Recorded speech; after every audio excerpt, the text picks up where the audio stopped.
Hi guys, welcome back to my channel. मैं आपका दोस्त आर के। गाइस, मैं वापस आ गया हूँ एक नई कहानी लेकर। तो चलिए आज की कहानी आप सभी के सामने प्रस्तुत करते हैं।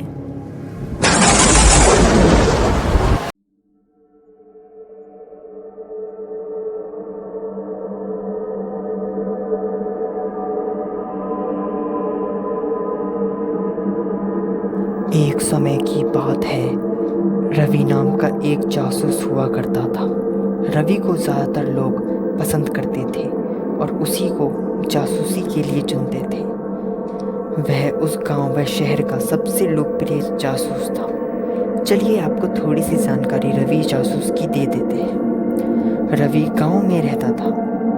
उसके गांव का नाम झमेलापुर था और झमेलापुर आधा गांव और आधा शहर था।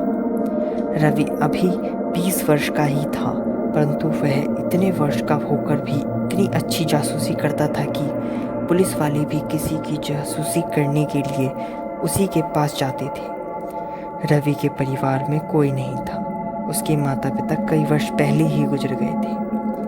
वह अभी अकेला था। उसकी अभी तमन्ना थी कि वह सिर्फ इस जगह का ही नहीं, पूरे देश का सबसे लोकप्रिय जासूस बने।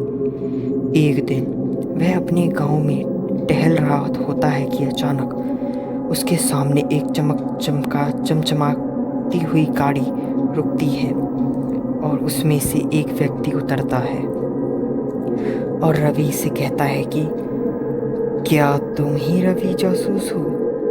रवि कहता है कि हाँ, बोलिए क्या काम है? मैं ही रवि जासूस हूँ। वह व्यक्ति कहता है कि क्या हम आपके ऑफिस में बैठकर बात कर सकते हैं? रवि कहता है कि जी हाँ, क्यों नहीं, चलिए। और रवि उन्हें अपने ऑफिस ले जाता है।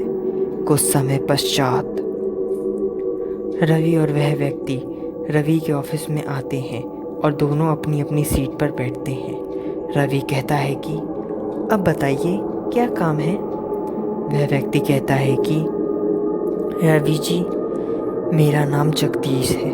मैं पंचकुला ज़िले से आया हूँ। मेरी कुछ ही महीनों पहले शादी हुई है और हमने अभी एक नया घर लिया है।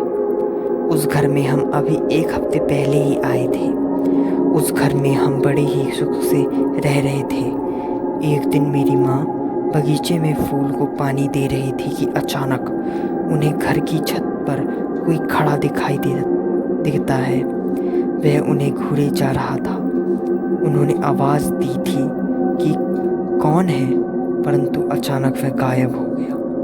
उन्हें लगा कि वह उनके नए घर का वहम होगा, परंतु फिर रात जब हम सभी सो रहे थे तो हमें कुछ खाने की आवाज़ आ रही थी, जैसे कोई कुछ खा रहा हो। तभी मैं उठा और मैं बाहर देखने गया। वहाँ कोई नहीं था, परंतु जैसे ही मैं खिड़की से बाहर देखा। गाइस, आगे कहानी सुनने के लिए पार्ट 2 का इंतज़ार करें। कहानी अच्छी लगी तो लाइक कमेंट ज़रूर करें। अगर आप चैनल पर नए हो तो आर के चैनल को सब्सक्राइब करना ना भूलें। फिर मिलेंगे पार्ट 2 के संग। तब तक के लिए धन्यवाद।